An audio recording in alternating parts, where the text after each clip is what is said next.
आइ अपना सब गप करबे चौड़चन पाबनि के इतिहास के बारे में। अहाँ सबके बता दिए कि 16वीं शताब्दी से पहले चौड़चन पाबनि बहुत ज़्यादा लोकप्रिय नहीं रहे, लेकिन 16वीं शताब्दी में सबसे पहले अहाँ के इतिहास की तरफ लऽ के जाइ छी कि 16वीं शताब्दी में मिथिला में राज करै छलखिन हँ, या फिर एना कह लिअ कि मिथिला के राजा छलखिन हँ राजा हेमंत ठाकुर।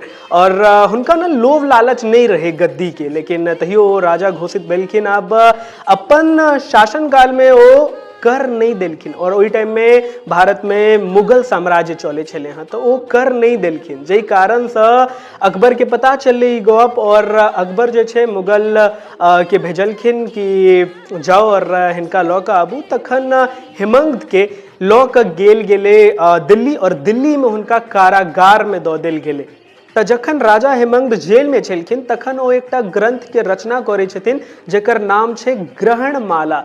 अब ई ग्रहणमाला से बहुत ज्यादा प्रभावित भऽ गेलखिन मुगल सम्राट अकबर के बहुत नीक लगले ई ग्रंथमाला, कियाकि एहिमे लगभग 1088 साल के बहुत सारा तिथि सब जे छै दर्ज रहे और बहुत किछु रहे। ई ग्रंथ ग्रहणमाला से बहुत ज्यादा प्रभावित है के कारण सम्राट अकबर जे छथिन ओ मिथिला राज्य वापस लौटा दै छथिन राजा हेमंत के, और कर मुक्त कऽ दै छथिन मिथिला राज्य के।